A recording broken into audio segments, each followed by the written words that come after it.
Hey guys, today we're going to be doing projectile motion, really easy chapter. Let's get it on.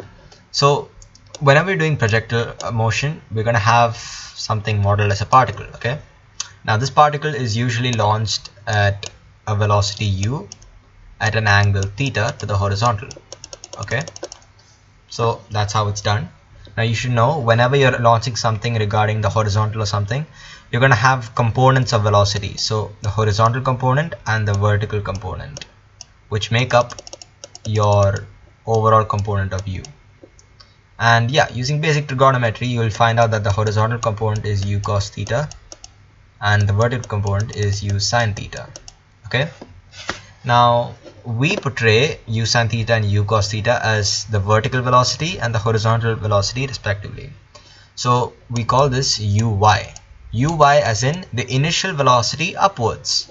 Upwards as in y, because x and y axis, y is upwards. So yeah, u sin theta, initial velocity. Now the initial velocity horizontally, that is parallel to the x-axis, is u cos theta. Okay, so these are the first two fundamental values. Now take it that you complete the projectile motion. Okay, now there are a few assumptions of the projectile motion model. First assumption is that the only acceleration acting is going to be the acceleration due to gravity, and that's always acting downwards, as you know. Okay, the second assumption is that there is no air resistance, so there's no drag, no nothing, meaning there is no acceleration or no resistive forces horizontally, meaning that the acceleration horizontally is 0. If a equals to 0, and that means v minus u over t is equal to 0, that means for whatever t value, v minus u is always equal to 0. Okay, that means there's no change in speed. Basically, there is no change in your velocity horizontally because there is no acceleration horizontally.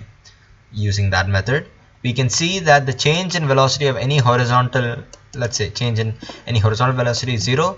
That means that your final velocity over here, maybe your velocity over here horizontally, here horizontally, and here horizontally, you will know that they are always going to be the same. And that's how we get our new formula, a new variable, vx equals to u cos theta. Okay, vx equals to ux equals to u cos theta. Now what about the vertical velocity? Will vertical velocity stay the same? Well, we have to look at the particle itself.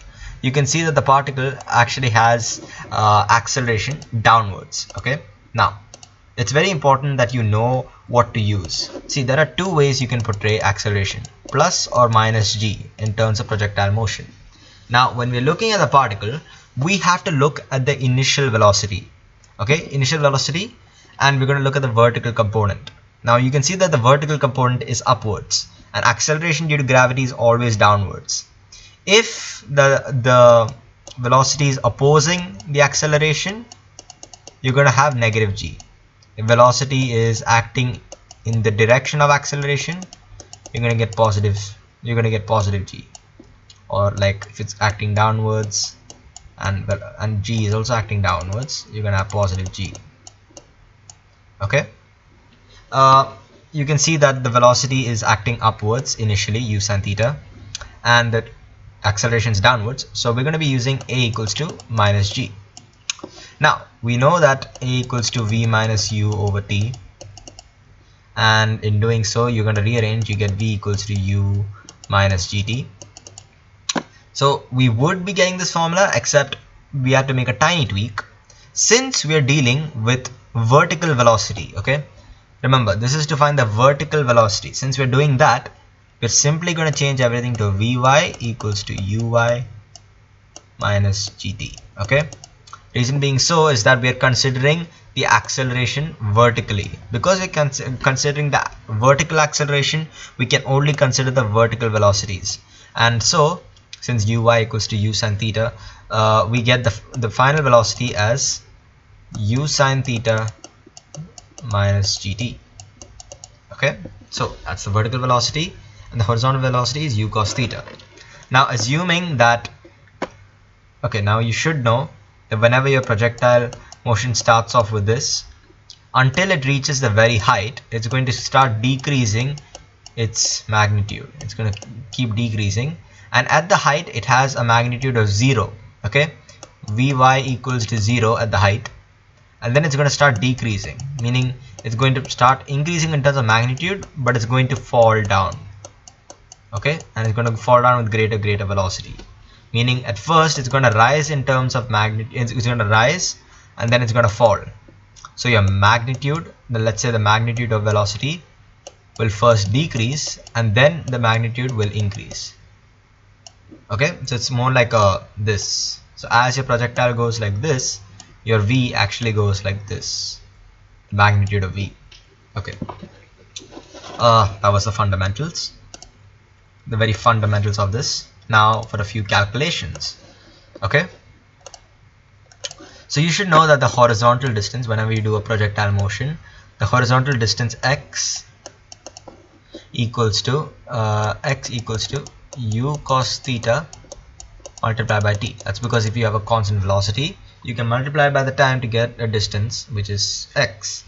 Now for y, it would work in a different way, since you have to consider the acceleration. Remember, we can only use the formula s equals to vt if no acceleration is influencing it. Unfortunately, for the vertical side there is acceleration, so we're going to have to use y equals to ut minus or plus half at squared. In our example, we have to do u sine theta times t minus half gt squared. That's it. So that's going to be your distance over there.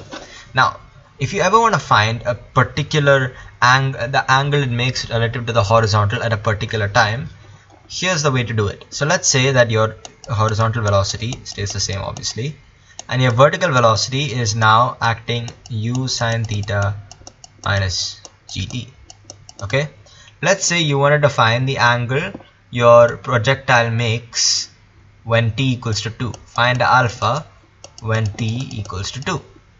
Well, we know that using you can find out that tan alpha equals to opposite, which is u sine theta minus 2g over u cos theta. Okay, and I wrote as 2g because gt is same as 2g because we are assuming the time equals to 2. Now if you have your values for theta and u, you could just find the tan inverse of this and find out your degree of alpha. Okay, now in the case they say that the direction of velocity u is now perpendicular to a specific angle, let's say at t equals to 4. Let's say it was perpendicular at t equals to 4. You should know that the angle over here is going to be theta and the angle relative to the horizontal here is going to be alpha. Now you should know once again that, okay, this is the y vertical distance, this is the horizontal distance. You should know that rise over run gives you your gradient. Okay, your rise was, in terms of u, it will be u sine theta. Your run is actually u cos theta. So your gradient, rise over run, is actually tan theta. Okay, and over here our rise is actually a fall, but it will be of u sine theta minus gt, and our horizontal, which is the run, is always u cos theta. So now we know that this right here is going to be opposite or adjacent, which is tan alpha. Okay, now one last thing that you need to know is that whenever you have perpendicular lines meeting, their angles are 90 degrees, meaning that they have m1 times m2 equals to minus 1, and so we can do tan theta equals to times tan alpha equals to minus 1. And that's exactly how you would be able to solve some of these questions. Really easy way to solve it, and yeah, no ways to get it wrong. Now at specific time intervals, you may see they may ask you, okay, you found the angle at which the velocity happens, now find the velocity itself. Let's call that v. Okay, or let's call this one v over here. Now you should know that if you have a triangle, okay, I don't even think I need to explain this because you guys are probably pros at this, but yeah, if you ever have a triangle like this and v, you know you can use Pythagoras theorem, equals to c squared, and so you can say u sine theta minus gt the whole squared plus u cos theta the whole square equals to v squared. And so you will be able to find out the angle at a specific time interval, the velocity at the specific time interval. You will be able to find out the vertical distance, the horizontal distance, and so much more. You know all of these values by simply finding the value of t. Okay, now you're going to need a few preset values to find them, otherwise you're going to have to find them in terms of u, or find them in terms of any other variable they give you. Now here are a few preset values you can find using very basic stuff. Okay, so once again, projectile motion, I got to model this one now. Okay, now there are three things I want you to notice: the horizontal distance, the maximum, the range r, the vertical height, the maximum vertical height, which is h, and the time that it flies, which is t. So the total duration is t, the maximum height is h, and the maximum distance traveled is r. Now there is another thing you need to know: your maximum height occurs exactly at half the time interval, meaning if your maximum height is like this, it's going to be exactly at 1 by 2t. This will be t and this will be 0. Okay, always going to be at 1 by 2t. Now we do know that the vertical velocity at the top is 0. Okay, and we know vertical velocity is u sine theta minus gt. So rearranging it, we get gt equals to u sine theta, and that the time at which you're going to get your peak height is going to be u sine theta by g. Now we know that the time at which it's going to hit the peak is just half the total duration, means that t equals to half over t, half over total t. And so we get our first equation: t equals to the total time of duration of the total duration of the flight equals to 2 u sine theta over g. Okay, now that's a very simple way of calculating it. Now you know that vy equals to 0, you know uy equals to u sine theta, you know that the vertical distance traveled, which is s, equals to h, and you know the acceleration is opposing the vertical velocity initially, so it's negative g. So now you can apply the formula v square equals to u square plus 2as. Applying this formula, you're going to find out that h is equal to u square sine squared theta over 2g. Okay, you can try it out for yourselves. Really simple. I've given you the values. I just don't want to waste your time. You have the values, you can easily solve this. And as to find r, we should know that at any x distance, it's just u cos theta times t. Okay, now if you're trying to find r, okay, you should know that the t value over here is actually the capital T. Okay, and we know that capital T because it's the final duration of the time. Okay, the duration, let's say that the entire flight was 4 seconds. That means if you want to find the distance it traveled after 4 seconds, you're basically finding it after during the duration of the flight. So you're going to use the value of t. T is 2u sine theta over g. So when you plug that into this equation and x equals to r, given that r is the maximum horizontal distance, we're going to be getting r equals to u squared sine 2 theta over g. Okay, and yeah, this is it. That's all there is towards projectile motion. There's no other formula except for the Cartesian equations. Okay, now the Cartesian equations are they're building upon x and y coordinate knowledges. Okay, really simple. Again, we know x equals to u cos theta times t, so we take t equals to x over u cos theta. Okay, now we know that y equals to x tan, no, we don't know that right yet. Okay, let me erase that for you. Okay, yeah, we know y equals to u sine theta times t minus half gt squared. Note, this is in the form of s equals to ut plus half at squared. Okay, I'm just saying in our projectile motion sense, instead of using s, we use y. The vertical velocity is going to be used instead of the direct velocity, and acceleration is negative g. So yeah, we have that.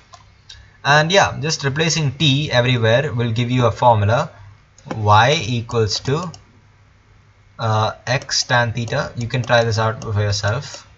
x tan theta minus gx squared over 2u squared second squared theta. Okay, so that's all that is going to be to it. And this second squared theta can be turned into 1 plus tan squared theta.